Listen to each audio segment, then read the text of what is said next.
Hey guys, tonight we're diving into something a little apocalyptic. Imagine you're just going about your day, maybe scrolling your phone, eating chips in bed, or yelling at your cat for knocking over yet another glass of water when suddenly the world outside flashes white. Not lightning, not fireworks. A blinding, searing light that feels like it slices through your soul. You blink and, well, blinking won't matter anymore, because you probably won't survive this. So before you get comfortable, take a moment to like the video and subscribe, but only if you genuinely enjoy what I do here. Drop a comment with your location and local time. It's always amazing seeing where you're listening from. Now dim the lights, maybe turn on a fan for that soft background hum, and let's ease into tonight's journey together. You're standing in your kitchen when it happens. A distant boom rumbles the air like a bass drop in a club you didn't want to be in. But it's not sound, you feel its pressure. A flash brighter than the sun erupts from beyond the hills, and everything goes still for a breathless instant. Then comes the shock wave. Your windows shatter inward like sugar glass on a movie set. Except this isn't a movie. It's a nuclear detonation. And it just turned your city into a silhouette painting in under 2 seconds. That light that's a thermal pulse traveling at light speed. If you're within a couple miles of the epicenter, your body has already become a shadow burned into the sidewalk like some grim street art. That actually happened in Hiroshima. On the steps of a bank, the outline of a person remains frozen in light and death.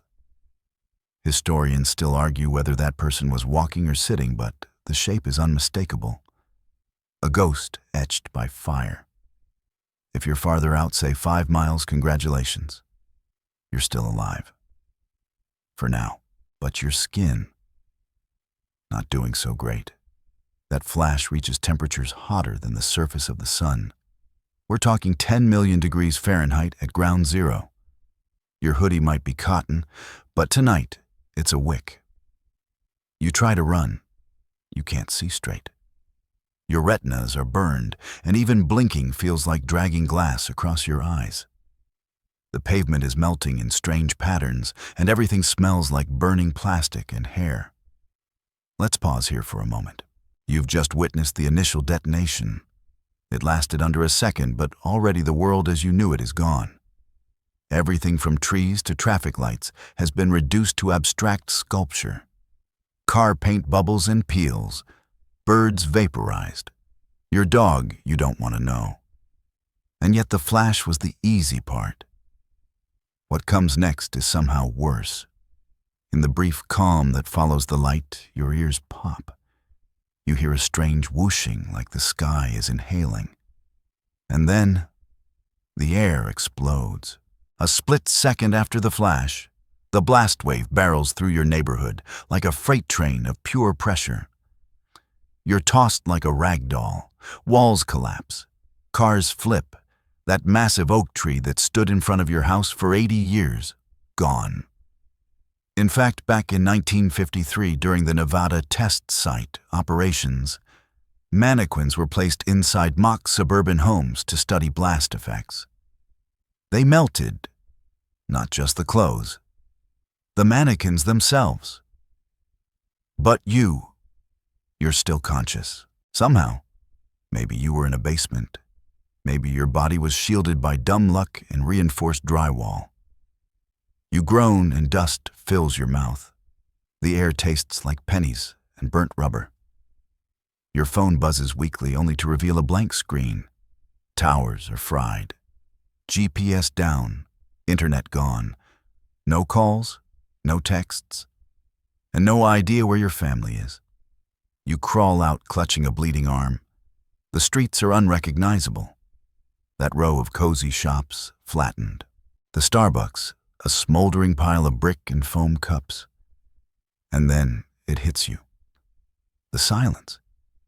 You expect siren screams, anything. But the world's gone mute as if it's holding its breath. There's something deeply wrong about a quiet city. A low rumble rolls through the distance again. Not another bomb. Not yet. This one's the mushroom cloud, rising like an angry god. Tall, expanding, majestic, and monstrous. That cloud isn't just smoke, it's pulverized buildings, dirt, and people. You try not to look, but it's hypnotic. You blink, big mistake. The grit in your eyes grinds against your corneas. You stumble and your foot crunches something that used to be a bicycle. Or a grill. Hard to tell now. You find a semi-intact car windshield spidered, but not shattered. You slump against it. Still no radio signal. Not even static. Maybe you're one of the lucky ones. But remember, in Hiroshima, people as far as 2 miles out survived the initial blast. Only to suffer later. Burns, infections, and the thing no one really understands yet, irradiation. We'll get there soon enough. For now, you sit. Ash begins to fall like snow, a twisted parody of winter. The particles dance slowly in the air, catching the fading light like fireflies. It would be beautiful if it wasn't deadly. A bizarre fact in 1962, during the Starfish Prime high-altitude nuclear test, the detonation caused auroras visible thousands of miles away and knocked out streetlights in Hawaii. The point nukes don't just mess up the blast zone, they ripple across the planet like a stone in a very fragile pond. You pull your hoodie over your head, shielding your face from the settling ash. Your throat scratches. The inside of your nose is dry and bleeding. You hear distant coughing. Someone else survived. Maybe. But they're too far to help and too close to risk. You don't know if they're sick, or just more desperate than you are. You start to walk slowly, limping, disoriented. The horizon glows. Not sunlight, fire. Entire city blocks are burning. And in this world of silence, ash, and unnatural light, you realize something chilling. This was just the beginning. You shuffle through the wreckage, trying not to think about what your shoes are crunching over. The heat hasn't passed, it lingers, suffocating the streets like a fevered ghost. You instinctively glance upward, though your eyes beg you not to. The mushroom cloud still blooms in slow motion, its stalk rising higher, curling with monstrous grace. You've seen the images before in textbooks, documentaries, maybe even video games. But none of them captured this. The color of it, the weight of it, the terrifying elegance. The temperature is wrong. It's not just hot, it's hostile. There's no breeze. Just thick, still air that tastes scorched. Your clothes cling to you damp with sweat and soot. Your skin feels tight and raw, like it's been microwaved in sections. And it has. That's not just sunburn. It's thermal radiation burn cooked from the outside in. Remember that the fireball created by a nuclear blast can reach temperatures of up to 180 million degrees Fahrenheit in its core. That's several times hotter than the center of the sun. The ground concrete and metal flash into flame. Glass fuses into odd, misshapen lumps. Even the sand, if you're unlucky enough to be near any, can melt into a weird greenish bubbly stone. This actually happened in the first ever nuclear test in 1945, the Trinity test in New Mexico. The explosion created a new type of glassy material, trinitite. And no, it doesn't make good jewelry. Back to you. You're not made of sand, but flesh doesn't fare much better. That heat pulse was brief, just a second or two, but it delivered enough energy to ignite anything remotely flammable, like your hoodie, your hair, your skin. If you didn't have shelter when the light hit, you might be blistered beyond recognition. You think you're okay, but your fingertips look shiny. You flex them. The skin stays creased a little too long. It's not a good sign. You stumble across a store or what's left of one. The glass is gone, blown inward, and the mannequins inside look like they tried to run but didn't make it. Their plastic faces are partially melted, frozen in slumps of horror. You kick your way in. Inside, it's darker, cooler, relatively speaking. The overhead lights are out, obviously, and the sprinkler system didn't even try. You rummage behind the counter past a register that's still smoking and grab a bottle of water. Warm, but it's something. You drink it too fast and feel your stomach protest. The nausea creeps in like a slow wave. Your throat burns and your lips crack with every breath. But your brain is on autopilot now. One goal: survive. And yet, you still don't understand what just happened. There was no warning, no siren, no news flash, just boom. You fumble in your pocket for your phone again, even though you already know. No bars. The screen flickers dimly, then dies. You think back, was there any sign this was coming? Probably. You just didn't want to believe it. Tensions had been rising, a conflict overseas, political threats, posturing, experts saying things like escalation unlikely, while everyone else doom-scrolled past headlines and conspiracy theories. Historians still argue whether the Cold War was ever truly cold, but if today proves anything, it's that all it takes is one push, one coded signal, one key turned. You step back outside and instantly regret it. The heat hits you again like opening an oven set to unforgivable. Every breath feels like it's trying to cook your lungs from the inside. You pull the hoodie over your face again, even though it itches and sticks. It's the only barrier you've got. Down the street, a fire hydrant hisses steam. The road has buckled like a rug, kicked by an angry giant. Buildings lean like drunks, mid-collapse, their steel beams exposed like broken ribs. Your brain is working in fragments now. It's not just the heat, it's the trauma, the sensory overload. The ringing in your ears hasn't stopped. A dull, high-pitched whine like your skull's trying to whistle through your teeth. And yet, you keep walking. What else are you going to do? Sit down and wait. You pass a crushed SUV, its doors flared open like wings. Inside, the leather seats are still smoldering. No one's in it, thank God. Or maybe they were, and they're just not recognizable. You feel yourself dissociating, floating, like none of this is real. Maybe you're dreaming. Maybe you'll wake up soon, late for work or school or brunch with your weirdo cousin who always brings pickled onions. But no, the burns on your neck say otherwise. You turn a corner and something shifts. There's a patch of green, a tree charred but standing, somehow spared. You walk toward it like a pilgrim stumbling toward a shrine. Then you see her. A woman mid-30s maybe, crouched beneath the tree with a child in her lap. She looks up as you approach. Her face is blistered, one eye swollen shut. She doesn't speak, just holds the child tighter. You freeze, say nothing. There's nothing to say. You nod, she nods, that's all. You keep moving. It's strange what survives, what endures. A few pigeons hobble across a ledge.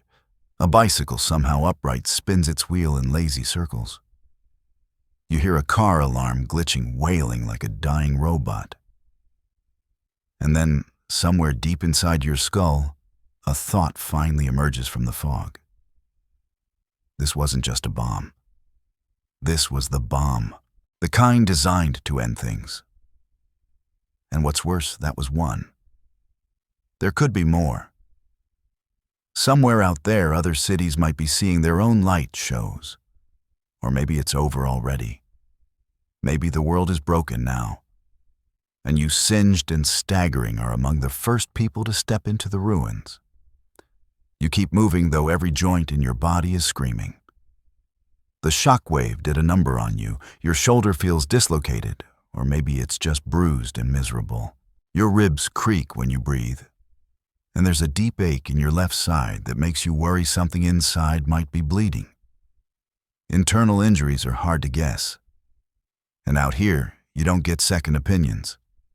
You get one opinion, and it's usually final. The blast wave didn't just knock you down, it rewrote the shape of everything you recognize. Skyscrapers folded like origami, power lines twisted like spaghetti and humming with some last defiant flickers of energy. Every building you pass is either flattened or cracked wide open, bleeding insulation and drywall, like it's some wounded mechanical beast. There are shoes in the street. Just shoes. No feet. Which is both reassuring and disturbing in equal measure. You think about how quickly it all happened. Less than 10 seconds from flash to flattening. That's the part people never get. The speed. A nuclear detonation doesn't politely introduce itself. It arrives like a cosmic slap, blinding burning, and then blowing you halfway across your neighbor's yard. The blast wave travels faster than sound. So by the time you hear the explosion, it's already too late. You've already been hit. Your windows have already become shrapnel. Your eardrums already considering early retirement. And your living room a confetti pile of drywall bookshelves and one very confused goldfish. You duck under the remnants of a metal awning hanging by a bolt and a prayer. Every few feet you pass craters like some angry giant used the streets for target practice. Debris crunches underfoot. Bits of stone, concrete, maybe bone. You try not to think too hard about it. The smell is unbearable. Burnt plastic, scorched metal, singed hair, and something chemical and sharp like the inside of a battery left in the sun. And underneath it, all the scent of things no longer alive. Your nose fights to shut down. You'd thank it if you could. As you hobble through what used to be your city, the silence is broken by a new sound. Sirens, distant and distorted. Maybe ambulances, maybe fire trucks, or maybe automated warning systems still trying to fulfill their duty long after their operators are gone. You duck behind a crumbled wall as another gust of heat slaps your face. Fires are spreading. The initial blast wave might have collapsed buildings, but the real threat now is firestorms. Think of them as tornadoes made of flame. They suck in oxygen, turn it into fuel, and create their own wind patterns. Back in World War II, during the bombing of Dresden, entire districts were consumed by firestorms. Historians still argue whether the intensity was enhanced by the weather that night or by the layout of the city blocks. But one thing's certain, those flames didn't care about your building code. You scan for anything resembling a fire extinguisher, a water pipe, anything that can help. But you're too exposed. You need shelter. You need to hide. The blast is over, but the world is just now figuring out how broken it is. You spot what looks like a parking garage, concrete sunken, partially intact. Not ideal, but better than the open air. You slip inside, descending into a dim, soot-smudged cavern that smells of motor oil and melted rubber. A few cars are here, some burned, some just covered in ash. You drop behind a pillar and let your back slide down until you're sitting on the cool, gritty floor. You close your eyes. Just for a second. But then you hear something, a cough. Not yours. You freeze, open one eye. Across the lot, barely visible, a figure stumbles into view. Young, male, blood smeared down one arm. He sees you, raises a hand, and drops. You hesitate. Every instinct says to run, but you don't. You crawl over, pulling yourself toward him like it's some kind of punishment. He's alive, barely. Burns across his cheeks. He opens his mouth and tries to speak, but only a dry croak comes out. You shake your head. Don't talk, you whisper, even though your voice sounds like sandpaper. You pull your bottle from your pack and tip a little water into his mouth. His eyes flutter. Gratitude or just exhaustion, hard to say. You sit next to him, breathing together in that basement of ash and silence. This is the part you didn't expect. The humanity, or what's left of it. You've been through two kinds of violence now, light and shock, and neither prepared you for the weight of simply being after it's all gone. You don't even know this guy's name.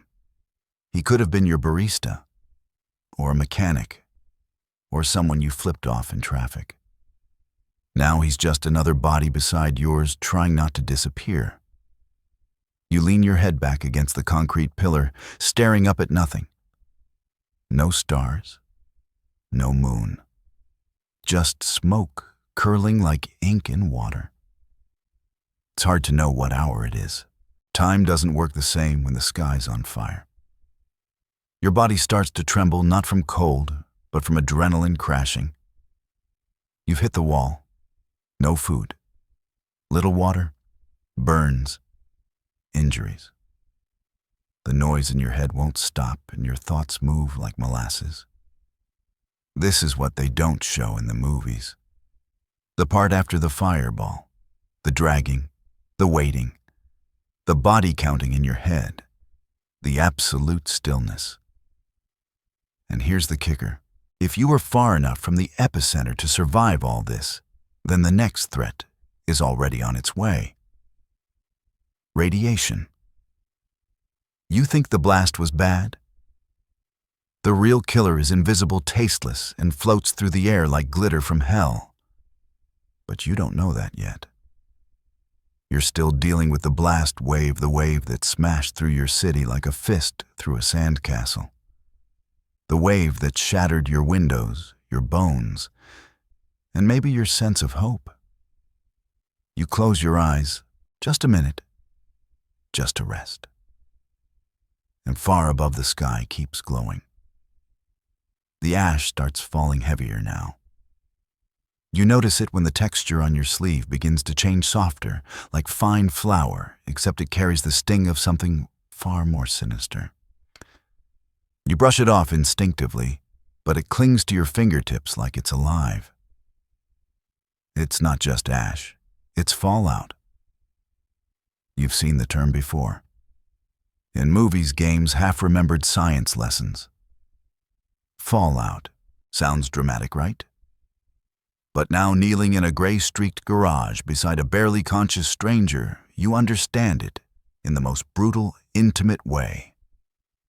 Fallout isn't just debris. It's death in powder form. Microscopic particles of radioactive dust launched miles into the air during the blast, now drifting down over everything like some sick, glowing snow. You cough? Not because you're sick yet, but because your throat feels like it's lined with sandpaper. The air is turning against you. You pull your hoodie tighter around your nose and mouth. It helps, but not much. The guy beside you wheezes, curling tighter into himself. You wonder how long it's been since the bomb. 2 hours, 5. Hard to tell without daylight or a working phone or the simple tick of a clock. You were used to everything running on schedules. Now time stretches out like chewing gum stuck to your shoe, useless, sticky, and impossible to shake off. You stand up slowly. Every part of your body protests. Your muscles ache like you ran a marathon while being punched in the kidneys the entire way. But if you stay still, the fallout will bury you. Literally. You need to move. Find shelter. Not just a hiding spot. A real one. Underground. Airtight. Somewhere that hasn't been seasoned with glowing dirt. The kid groans. You glance down at him. He's still breathing, and now he's your responsibility. Congratulations. You're a team. No one gets through this alone. You lift him gently, draping one of his arms around your shoulders. He's lighter than you expect, either from shock or from not eating for who knows how long. Your legs wobble beneath the extra weight, but you push forward. Out of the garage, the world has shifted again. More ash in the air. The fires have retreated to the distance, but the sky glows a deep orange-gray, less like a sunset and more like the inside of a dying furnace. It's almost surreal. Beautiful if it weren't deadly. The fallout is thicker in low places, pooling in gutters and dips in the road. You keep to the higher ground where possible. Every breath is measured, controlled. You exhale slowly through your nose to avoid stirring up the particles. You walk like a ghost through a graveyard, slow and deliberate. Here's the thing they never tell you in disaster drills. Fallout isn't evenly spread. It depends on the wind, the bomb's height, the terrain. There are patterns to this madness, and you are not in control of any of them. In 1954, during the infamous Castle Bravo test, the U.S. detonated a bomb so powerful it created unexpected fallout that drifted over 100 miles, contaminating nearby islands. The wind shifted just slightly, and entire populations paid the price. Historians still argue whether the test was miscalculated or just catastrophically underestimated. Either way, the result was the same invisible death settling on the innocent. You pass a small park. Swings creak in the windless air, pushed by some last phantom of energy. A merry-go-round spins slowly. No children, just shadows and gray dust. You look away, then a sign. Not divine, just literal. A street sign half buried in debris pointing toward a subway station. That might work. Underground, reinforced, possibly sealed.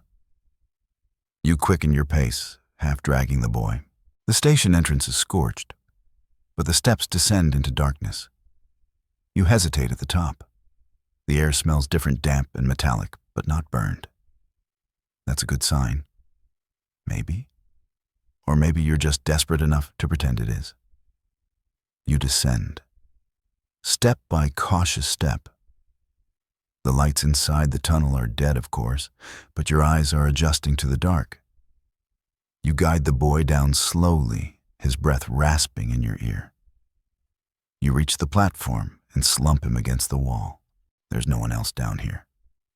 Not yet. Just rat shadows and silence. You pull out your last bottle of water and ration it between you. A few sips each. The boy's eyes flutter. He tries to speak again but can't. You sit in silence for what feels like hours. Occasionally, you hear faint groans from somewhere deeper in the tunnel. Maybe survivors. Maybe not. You're not in the mood to find out.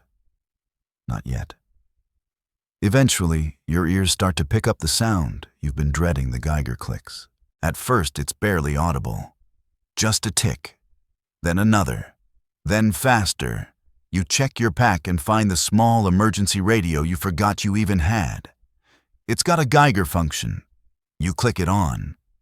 It stutters, spits static, and then starts chattering like an angry squirrel. The radiation's here. The fallout is making its way down into the tunnel. You curse under your breath. You need deeper shelter. A sealed room. Filters. Anything to block the particles from sinking into your lungs, your blood, your bones. But the subway station is all you've got right now. You pull the hoodie tighter again, wrap a scarf around your face, and lean into the wall. Not to sleep. Sleep would be dangerous. But to rest. To think. And your thoughts, they wander somewhere worse. You start wondering about long-term exposure. Fallout isn't like smoke. It doesn't go away when the wind changes. It settles. It clings. It glows in the marrow of your bones and laughs at the word recovery. You remember reading about the Chernobyl disaster, how even decades later parts of the exclusion zone are still too dangerous to visit. How children born years after suffered mysterious illnesses. How the soil, the trees, even the wildlife were changed. mutated, scarred. And that was just a reactor. A single power plant, not a bomb. This was built to destroy. And the ash falling from the sky isn't just dirt. It's a slow, steady poison, one that you can't see or smell. Only count click by click until the meter stops, or you do. The boy shivers beside you. You wrap an arm around him. You're not safe, not even close, but you're alive, for now. You close your eyes again. The ash keeps falling. You wake up with a bitter taste of metal on your tongue. It feels like you've been sucking on a coin. Your throat is raw. Your lips are cracked. Your body aches in new and exciting ways, sharp, deep jabs in places you didn't even know had muscles. The boy is still beside you, curled up, twitching in his sleep. His breathing is shallow, but steady. The Geiger counter in your lap clicks quietly now, but you know better than to feel safe. That ticking, that dry insect sound, it's not an alarm anymore. It's a reminder. You're still sitting in a place where the air could be trying to kill you. You look at the radio again. No signal, just a dull glow from the battery indicator and that soft, relentless static. You twist the dial through the bands. Nothing but hissing. Maybe the stations are all gone. Maybe the people are too. But then, suddenly a voice. Broken, garbled, cutting in and out like it's being channeled through a blender full of gravel. A bomb. Emergency. Fallout. Stay inside. Do not attempt. Shh. And no contact. Power grid compromised. Assistance en route. Kazdik. It cuts out again. You stare at the radio, not sure if you heard hope or a hallucination. The voice was male official, maybe pre-recorded. It didn't say where help was coming from, or when, or if it was even still real. Still, for a second, your heart beats differently. Like it remembers something called relief. You sit back against the wall. The silence settles again, thick and absolute. Then you notice your phone buzzing. You yank it from your pocket hands, trembling. A single notification stares back at you. Emergency alert. Radiation exposure risk high. Seek shelter immediately. Thanks, phone. Bit late on that one. You swipe away the notification and stare at the cracked screen. No bars. The battery's circling the drain. Useless except as a flashlight for a little while longer. You turn it off to save power. It won't last, but neither will you if you don't get moving. The boy stirs. You lean in. His eyes crack open. There's a flicker of awareness this time, not just blind fear. You nod at him, trying to communicate something. Maybe you're not alone, or maybe just we're still not dead. He sits up slowly, groaning, as if every movement costs something. You help him to his feet. You don't speak. Not out of coldness. Just practicality. Your throats can't take it, and there's not much left to say anyway. You climb the stairs together, moving like shadows. When you push open the door at the top, the light outside is strange gray-blue, muted. It's hard to tell what time it is. Morning, afternoon. Or maybe the sky's just given up pretending it matters. The ash is still falling. The buildings still burn. But the fires have calmed, mostly turned to smoldering heaps of blackened skeletons. Smoke curls around every structure like lazy ghosts. And the air, it's thicker now. Not just with dust, but with something worse, uncertainty. You start walking, slowly, together. You're no longer just survivors, you're witnesses. Walking testimonies of what happens when human ambition outpaces wisdom. Your destination, anywhere safe. Though safe feels like an extinct concept now. You pass a burned-out bus with bodies still inside. melted plastic-fused seatbelts, and hollow eyes that stare straight through you. You don't look for long. You can't. Every second is a fight to keep moving forward. Your foot crunches something glass, probably, but the boy grabs your arm and points. A sign ahead reads, "Disaster Shelter, 2 miles." It's tilted paint peeled, but it's there. Maybe a lie, maybe not. Either way, it's a direction.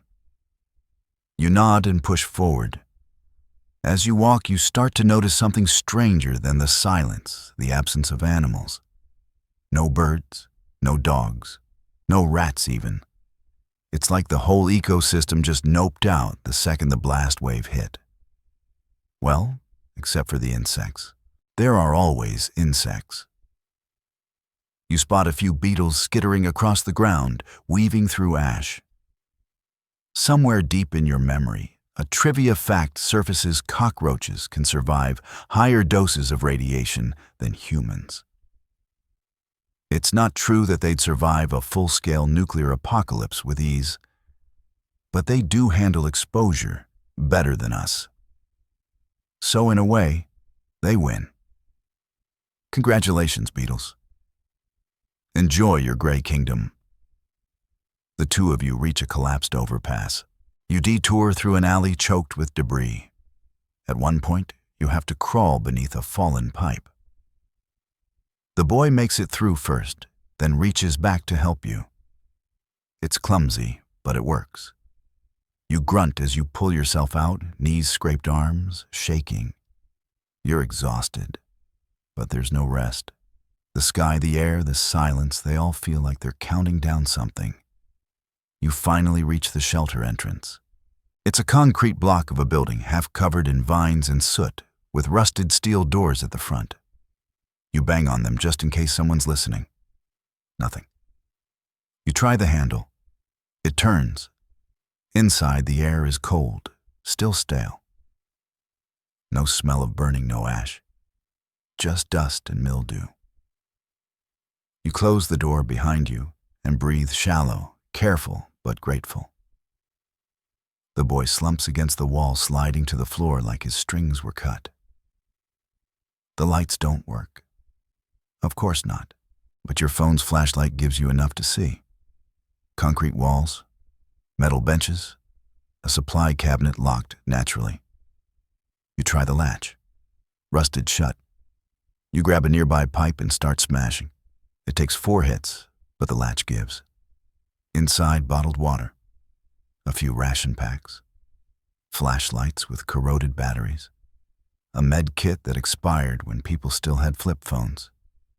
Still, it's something. You hand a water bottle to the boy, then sip your own. It's cold, clean, probably the last clean water you'll taste in a long, long time. You lean back, letting your head hit the wall. You close your eyes, and then you hear it. Your phone buzzes again. You open it to a new message. Warning. Additional strikes detected. Seek reinforced shelter. You freeze. More bombs. You show the message to the boy. His expression doesn't change. He just stares at it like it's a weather forecast that doesn't matter anymore. Because you know now this isn't just a single disaster. This is the new world. You stare at the message on your phone until the screen dims and fades to black.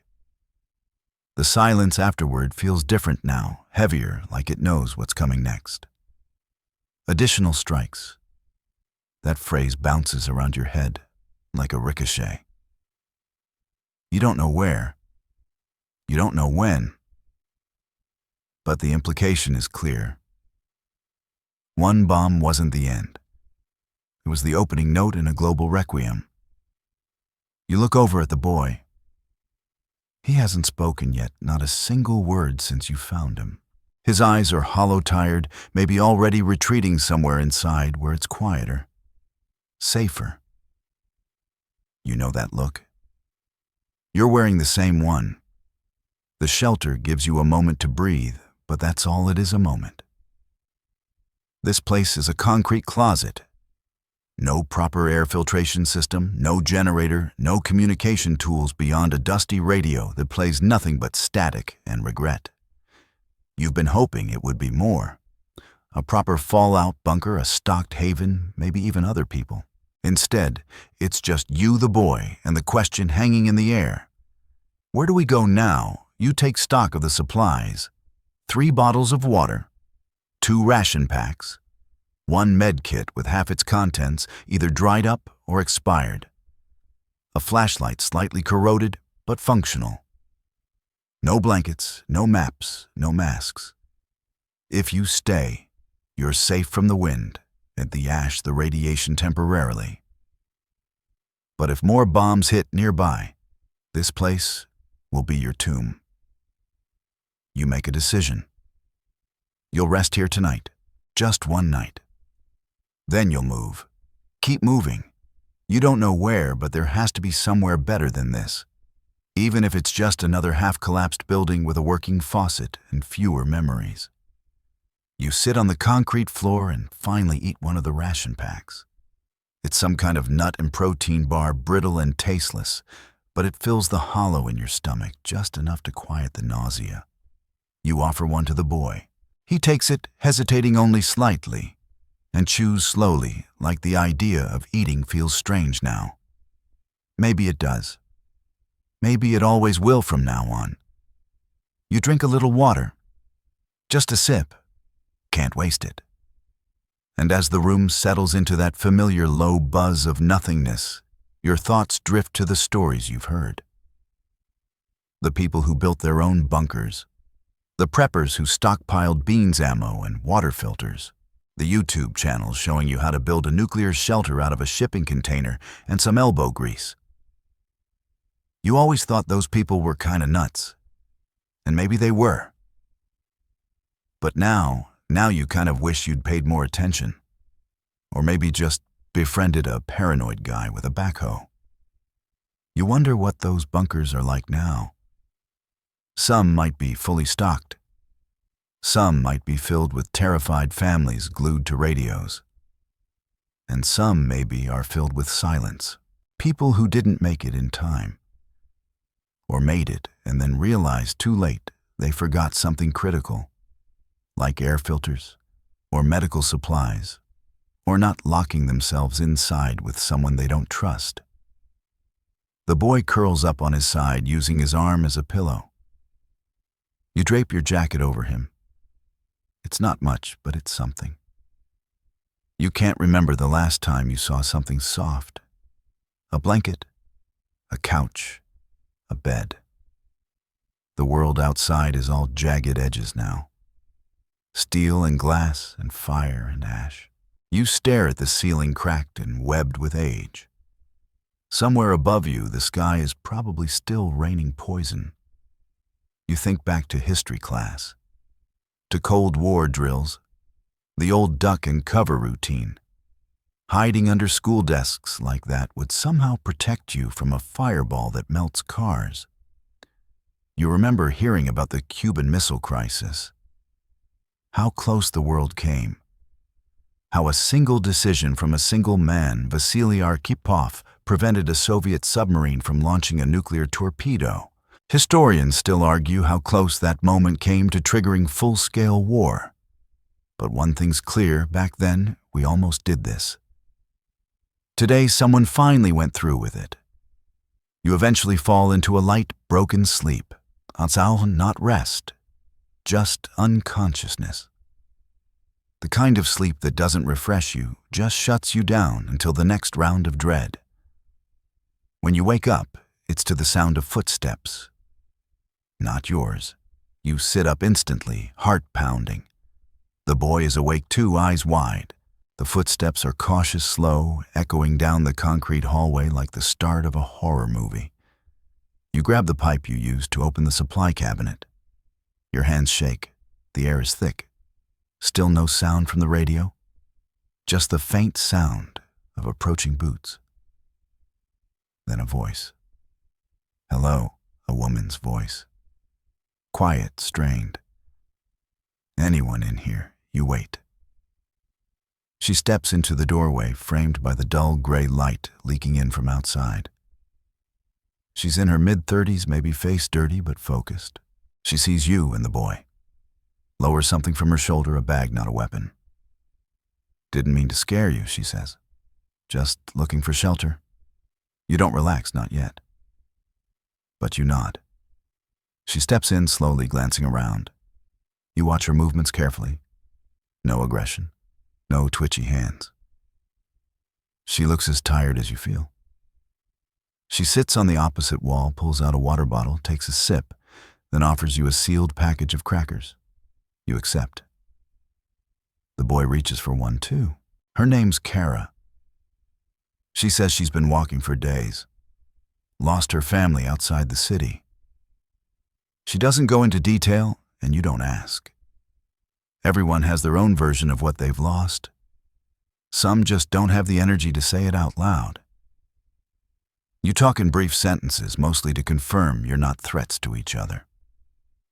She has some information rumors, really. A radio station broadcasting from a place called Junction Point, somewhere northwest. She says there are other survivors, maybe even an organized camp. She's heading that way. You feel something shift inside you. Not quite hope, maybe momentum, movement, the idea that there's still something out there to move toward. You rest again, sharing food and silence. Then you all decide together to leave the shelter tomorrow at first light. It's not safe to stay. More bombs, more radiation. The world isn't waiting for you to figure things out. You stare at the phone again. Still no signal, but you've got a direction now. And for the first time in a while, that feels like enough. You leave at dawn, or what you think is dawn. It's hard to tell anymore, with the sun choked behind layers of ash and sky that looks like it's been painted over with wet cement. The world has turned grayscale, no real colors left, just shades of gray and brown, and the occasional flicker of orange from something still smoldering in the distance. You move quietly, the three of you, avoiding open spaces, sticking to the shadows of crumbling buildings and half-collapsed fences. Kara leads. She moves with a kind of tired determination, like someone who's already lost too much and refuses to lose any more. The boy stays close to you, still silent, still watchful. The road is covered in debris. Melted signs, twisted poles, and burned-out shells of vehicles that look like they were caught mid-escape. Some have doors hanging open. Others are sealed tight, the windows, too blackened to see through. You don't look too closely. You've learned by now, if you peer inside, you won't like what looks back. The Geiger counter crackles steadily in your bag, the ticks faster than you'd like, but still below panic levels. You pass through neighborhoods that were probably quiet even before this. Now they feel like tombs. Children's toys melted into sidewalks. A basketball hoop warped into a spiral. A swing swaying with no wind. The silence is more than just the absence of sound, it's the weight of everything that's gone. You keep walking. Junction Point. That's where Kara said the broadcast came from. A military outpost, maybe, a refugee zone. She isn't sure. But it's something. A destination. And you've gone too long without one. You think of what she said back in the shelter about hearing survivors, about rumors of filtered water, food, medicine, maybe even doctors. It sounded impossible when she said it. It still does. But impossible is all you've got left. At one point you stop at what used to be a gas station. The sign is half melted, the letters unreadable, but there's still a roof, and it's not on fire. That's enough to call it a rest stop. You duck inside. Kara checks behind the counter while you scavenge the aisle. Most of the shelves are bare, but behind a half-burned rack of snacks, you find a case of canned peaches partially fused together, but mostly intact. Jackpot. You hand one to the boy, who opens it with his fingers like he's done it 100 times. The syrup drips down his chin as he eats. You smile, not because it's funny, just because it feels like something human. Kara finds some water in the back, 3 bottles warm, but sealed. You each take one. You don't bother boiling it. There's no fire, no stove, and honestly, at this point, you're more worried about thirst than bacteria. You rest in silence. No one speaks because talking feels extravagant, wasteful, like laughter, like music. You finish the peaches and move on. Back on the road, the temperature shifts. It's colder now. The kind of cold that settles in your bones, not because it's freezing, but because there's no sun. The ash in the air is blocking more than just light. It's starting to change the weather. You remember reading about nuclear winter? The theory that after enough bombs are detonated, the smoke and debris thrown into the atmosphere will block out the sun for months, maybe years. Temperatures drop. Crops fail. Famine follows. Some scientists debated how extreme it would be, whether it would really trigger a new ice age, or just a brief chill. Historians still argue about the models. You don't care. All you know is your fingers are numb and the ground feels like it's dying beneath your feet. By midday again, I guess you reach what was once a small town. Strip malls, fast food, a supermarket with its glass front completely blown out. You step inside carefully, picking over what's left. Most of the good stuff is long gone. The freezer sections are full of unrecognizable sludge. The dry goods aisle is stripped bare. But in the pharmacy aisle behind a smashed plastic display, you find something precious: gauze antiseptic, a half-full bottle of ibuprofen. Kara pockets a bottle of multivitamins with a faint smile. For the gourmet, she mutters. It's the first joke you've heard in days. You move on. Just outside the town, you spot something strange. A billboard still standing untouched. It's an old advertisement for a tropical cruise. Blue water, palm trees, smiling people holding drinks. It's so absurdly bright, so aggressively cheerful that it almost knocks the wind out of you. The boy stares at it, his head tilted. You realize he might not even remember what a beach looks like. He's too young. His memories of the world before might already be fading. You walk past it in silence. A few hours later, you find shelter in what was once a high school. The gymnasium roof has caved in, but the classrooms are mostly intact. You settle in one of them, barricading the door with a desk. You ration what little food you have left, splitting another can of fruit 3 ways. The boy curls up in a nest of old backpacks. Kara watches the hallway, her knife in her lap. You sit by the window, looking out at the horizon. The clouds are darker now, thicker. There's no sunset. Just a slow fade from gray to darker gray. You wonder if you'll ever see the stars again. You remember lying under them once, before all this, counting constellations and feeling like the universe was endless and peaceful and full of possibility. Now it feels like it's looking away. You try the radio again. Static. Then a flicker. A voice. Notch evacuation point. Repeat junction point operational. Limited capacity. Priority to injured and children. The signal's weak, but it's there. Real. You and Kara exchange a look. Not joy, not relief, but resolve. You've got a destination, and you'll reach it, even if it's the last thing you do. The next morning, you wake to silence again, but now it's a different kind of silence. Thicker, heavier. The kind of silence that makes your ears ring just to fill the space. You sit up slowly, every joint stiff your body now, officially declaring war on your spine for making it sleep on a tile floor. Kara's already up, peering through a crack in the boarded window. The boy is still asleep, curled under a pile of jackets that smell like mildew and old gym socks, but at least he looks peaceful.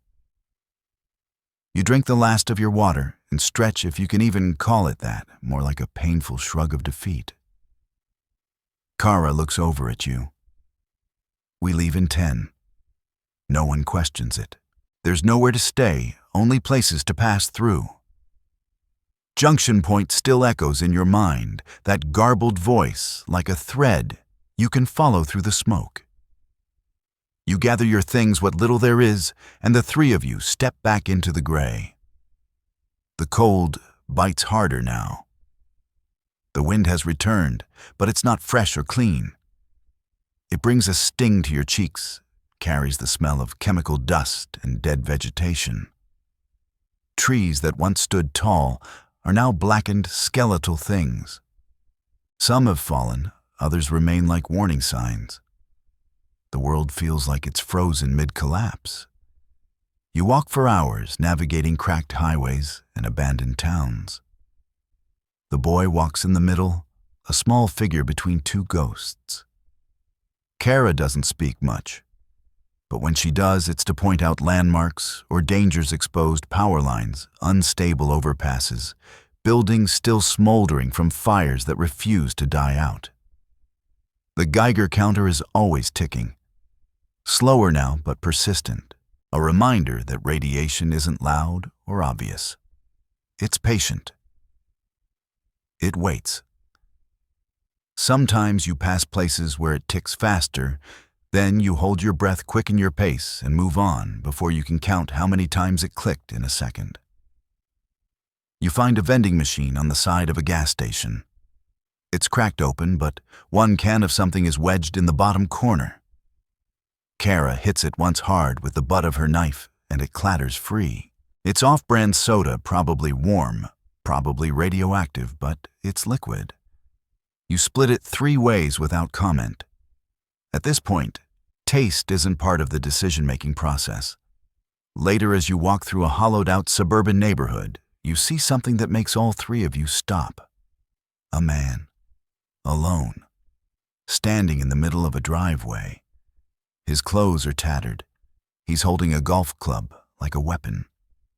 He doesn't speak, doesn't move, just watches you. Kara raises a hand but doesn't approach. You don't either. The boy hides slightly behind you. The man tilts his head, expression unreadable, and then without a word turns and walks into the wreckage of a house missing its roof. You keep going. No one says anything for a while. You all know the truth. Some people out here are survivors. Others are just waiting to unravel. That's the thing about disasters. Some break the world, but some break the people in it. Not always loudly, sometimes quietly, sometimes without warning. You think about that golf club. It probably wasn't his first weapon. It probably won't be his last. The wind picks up as you reach a ridge overlooking what used to be a commercial district. The buildings below are crumpled like paper. Fires still burn in isolated pockets, lazy smoke drifting toward the sky. Somewhere in the distance, a dog barks once. Then nothing. The sound seems out of place now, too alive. You descend carefully, picking a path through a wreckage of glass and twisted metal. Somewhere near what used to be a pharmacy, you spot a rusted wheelchair tipped on its side. Nearby a wall is spray-painted with a crude message, "They never came."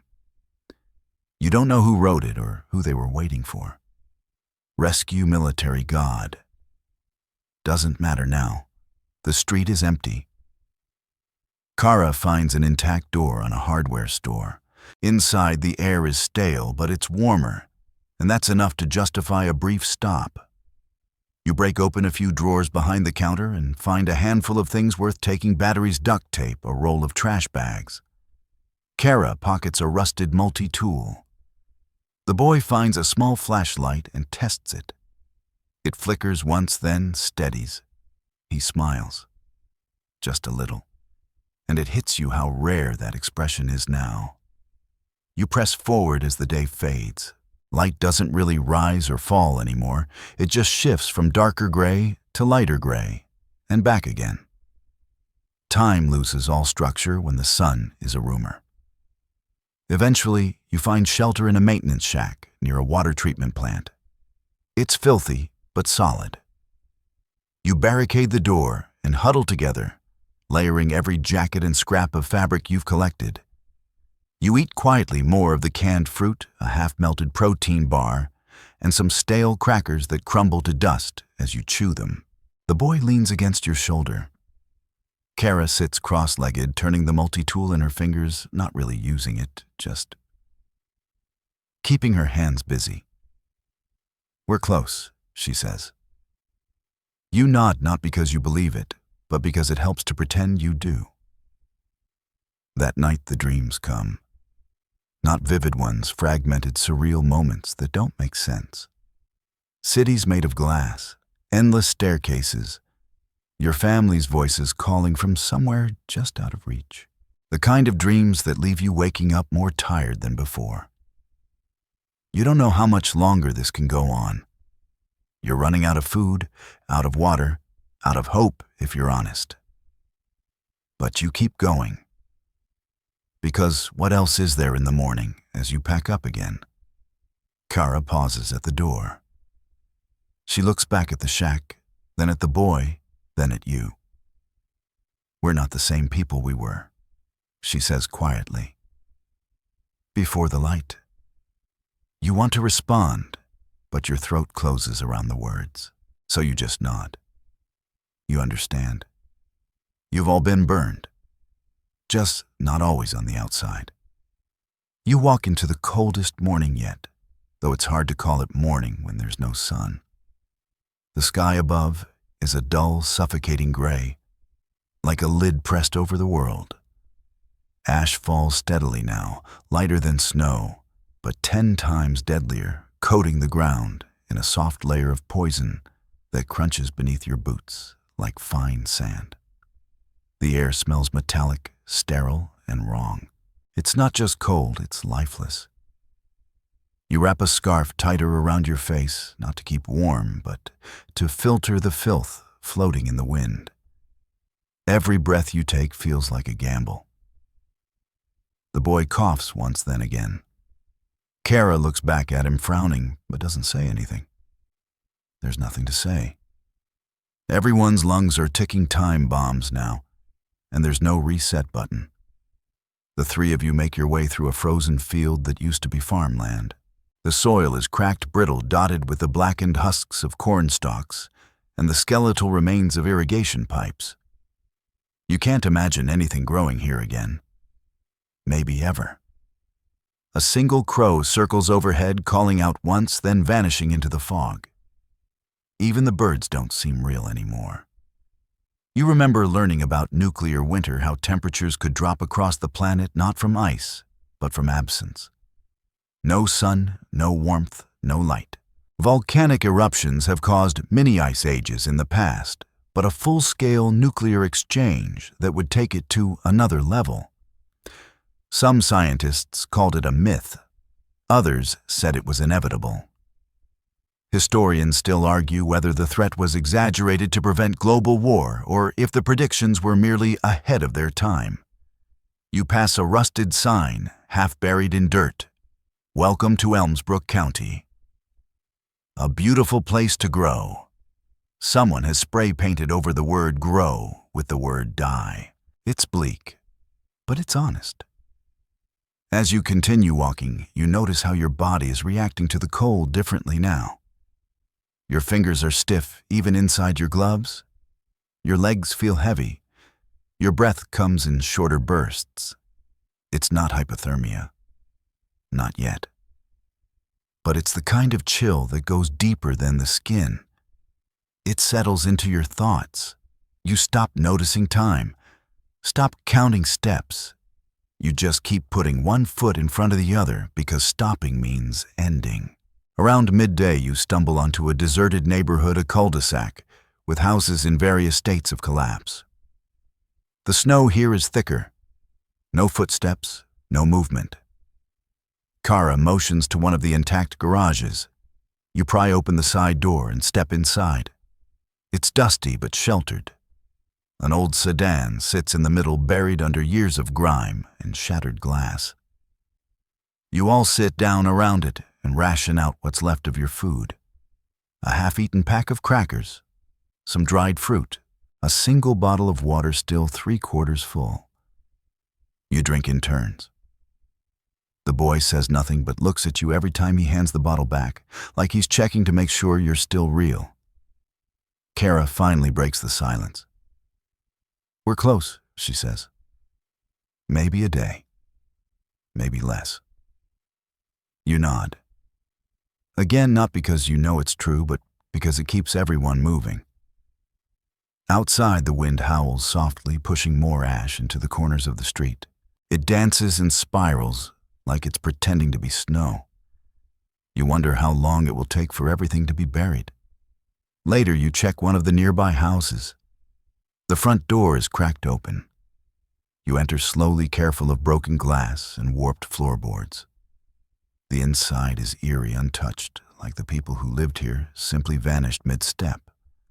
A pair of shoes by the door, a TV covered in a layer of dust, a family photo still clinging to the wall, slightly crooked, but otherwise fine. You take a flashlight from your pack and scan the room. In the kitchen, you find something unexpected, a box of canned goods sealed under the sink. The labels are faded but still legible. Beans, carrots, mixed fruit. You call Kara over. She helps you carry them back. It's not much, but it's a victory. The boy even smiles for a second. Just a flicker, but it counts. You eat in silence. You can't afford to overdo it, but even a few spoonfuls of beans feel like a feast. The warmth from the food reaches parts of you that haven't felt alive in days. That night, the cold is worse. You huddle under a pile of old coats you pulled from a closet, shivering anyway. Your teeth chatter no matter how tightly you hold yourself.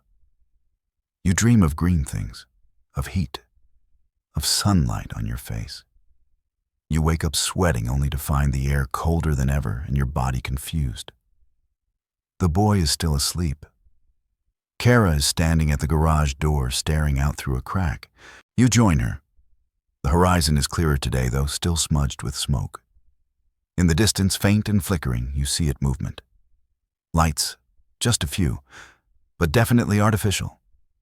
Definitely human. Your breath catches. "That's it," Kara whispers. "Junction Point. It's real. Or at least something is." You feel your legs strengthen just from the thought. The boy wakes. You point. He nods, too tired to speak, but his eyes are awake now. Fully. You pack what little you have left. The food, the flashlight, the last water bottle, and you move. As you leave the garage, you pass by the family photo again. You stop. The people are smiling, mother, father, 2 kids all frozen in time. You can't help but wonder where they are now. If they made it. If anyone did. You close the door behind you, not to protect the house, but to honor it. A small ritual in a world without ceremony. The road to Junction Point stretches ahead, long broken and dusted in death. But now, at least, it leads somewhere. The road to Junction Point is not a road at all. It's a suggestion. Cracked asphalt gives way to gravel, then to dirt, then to something in between, a mixture of mud ash and broken glass that shifts beneath your feet like it's unsure whether it wants to hold you or swallow you. But the lights are still there, barely visible through the haze, 3 of them blinking faintly in the gray, like the eyes of something ancient and waiting. You move faster now, not because your body wants to, but because your brain needs to believe this nightmare has a destination. The boy walks beside you slower than before, coughing more often. His breaths sound hollow, rattling. You wish you had real medicine. Real help. Kara walks a few feet ahead, her face a mask of focus, jaw tight, one hand always resting near the handle of her knife. You haven't seen another person in over a day. Just ruins and silence. But the closer you get to the lights, the more your instincts scream caution. If this place is real, it's either salvation or a trap. By mid-afternoon, you reach a ridge where the terrain flattens out into a clearing. Beyond that, half concealed by overgrowth and dust, you see the outline of a chain-link fence. And behind that, actual buildings. Not ruins, not skeletons. Real structures. Sheet metal, concrete, antennas. You spot a communications tower, rusted but intact, blinking weakly. Junction point. It exists. Kara exhales her shoulders, slumping just slightly. You feel your knees threaten to buckle. The boy stares wide-eyed, then wipes his nose with the back of his hand and keeps walking because that's what you do now. You don't celebrate. You survive. As you approach the fence, you notice signs posted every 20 feet. Faded yellow paint, peeling in the cold. Caution, high radiation zone. Entry restricted. Military personnel only. The fence itself is still intact mostly. A few holes have been cut and patched. There's a guard post near the gate made of stacked sandbags and a rotting wooden stool. No one is there. You call out softly at first, then louder. Nothing. You test the gate. Unlocked. You exchange a look with Kara. She shrugs. If it's a trap, they're bad at setting it. Inside, the ground is covered in a layer of dust, but there are tire tracks. Fresh. Your heart jumps. Someone was here. Maybe still is.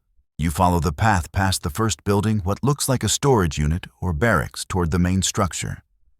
A dome-shaped compound partially underground. Reinforced steel doors. Air filtration units lining the roof. This is it.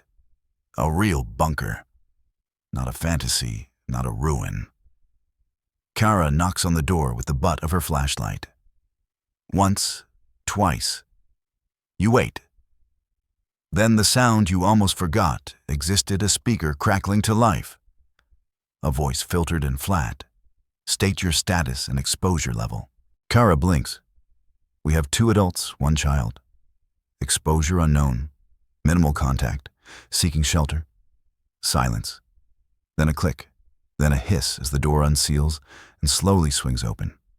Inside is cold, sterile air. Clean. Filtered. You step in, the sound of your boots echoing against smooth concrete floors. A man in a gray hazmat suit stands, waiting, his face hidden behind a visor. Another figure appears, shorter female, also suited up. The first man gestures. Strip. Clothes in the bin. Decontamination in 30 seconds. You hesitate. The boy clings to your arm. The woman steps forward gently. It's okay. We have to clean you before you come any further. Just follow our instructions. You strip, awkwardly quickly. The room is freezing. You toss your clothes into the bin and then the shower begins. Not water. A fine mist that smells like antiseptic and metal. You breathe through your mouth, eyes shut tight. When it ends, towels are handed out, thin jumpsuits given in exchange. You change without thinking, after you're led into another room, and this one warmer with soft lighting and rows of cots. People, actual people. 15, maybe 20 of them. Some sleeping, some reading. A few whispering to each other, all of them alive. A woman approaches with a clipboard. Mid-40s, tired eyes, firm voice. You'll be quarantined for 24 hours while we monitor radiation symptoms. After that, if you're stable, we can integrate you into the community. Meals are rationed. Medical attention is limited. We're doing our best. Don't expect luxury, just safety. You nod. You'd forgotten what safety even feels like. The boy is given a cot near the wall. Kara lies down across from you, staring at the ceiling. You do the same. The air smells like recycled hope. That night, you sleep without dreaming. In the morning, they test your vitals. You're okay. For now. The boy has mild exposure. They give him iodine tablets and a heated blanket. Kara has some minor burns they clean and wrap. They offer you food, real food. It's bland and gray, but it's hot and it doesn't come from a can. You eat it slowly, not because you're savoring it, but because you don't know when the next meal will come. Later, someone gives you a paper. Handwritten. A map of the compound, a list of duties, a brief set of rules. Work assignments are rotated. Everyone contributes. Everyone pulls weight. No exceptions. It's not a utopia. It's barely functional, but it's alive. One of the residents, a teenager maybe 17, sits down next to you and asks where you came from. You tell him the name of your city. He frowns. Didn't think anyone made it out of there. You shrug. We didn't make it out. We just kept going. He nods. Yeah, that's about right. You spend the day resting, drinking clean water, watching the boys sleep without coughing, listening to Kara snore softly. For the first time in what feels like forever, you're not preparing for the next disaster. Just being. You don't know how long it will last. But for now, the silence feels like peace instead of fear. The next few days pass in a rhythm you'd almost forgotten could exist. Wake up, eat, help clean, check on the boy. Try not to think too far ahead. The people in Junction Point are quiet, deliberate, always moving with a purpose that feels one breath away from collapse. No one smiles much, but no one screams either. That's something. You're assigned basic tasks: sanitation, water filtration, moving supplies from storage to the common areas. Kara takes to guard duty like she's done it before, stationed at the northern corridor with a chipped crowbar and sharp eyes. The boy, still silent, has found a spot in the corner of the main room where he draws on scraps of paper with a tiny nub of pencil. He doesn't say what he's drawing. You don't ask. Everyone here has things they aren't ready to say. You overhear pieces of stories. A man from Chicago who watched the Sears Tower vanish in a flash of light. A nurse who escaped a hospital right before it collapsed from the blast. A woman who walked 80 miles alone through what used to be farmland, then desert, then something like a graveyard. No one knows how many cities were hit. No one knows who fired first. The internet never came back. Satellites are mostly dead. Governments, maybe a few. Somewhere. But Junction Point is its own country now. A bunker republic built on ration packs and whispered rumors.